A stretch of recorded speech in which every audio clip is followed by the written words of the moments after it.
Now he'll ask me, Brother Zakir, I don't know Arabic. I'm not a Jew. How can I try and prove the Quran wrong? There are many falsification tests. I'll give you one more, where anyone can take part. I started my talk by quoting a verse of the Quran from Surah Nisa, chapter number 4, verse number 82, which says, أَفَلَا يَتَدَبَّرُونَ الْقُرْآنَ وَلَوْ كَانَ مِنْ عِنْدِ غَيْرِ اللَّهِ لَوَجَدُوا فِيهِ اخْتِلَافًا كَثِيرًا. Do they not consider the Quran with care? Had it been from anyone besides Allah, anyone besides Almighty God, there would have been many contradictions. So if you want to prove the Quran wrong,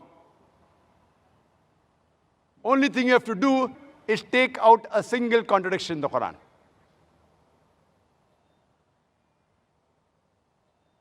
If anyone takes out a single contradiction in the Quran will be proved wrong. Not that people did not try. Many people tried. You go on the internet, you will find 1,000 contradictions. But all of them, either out of context, or mistranslation, or illogical. So this is called as a falsification test.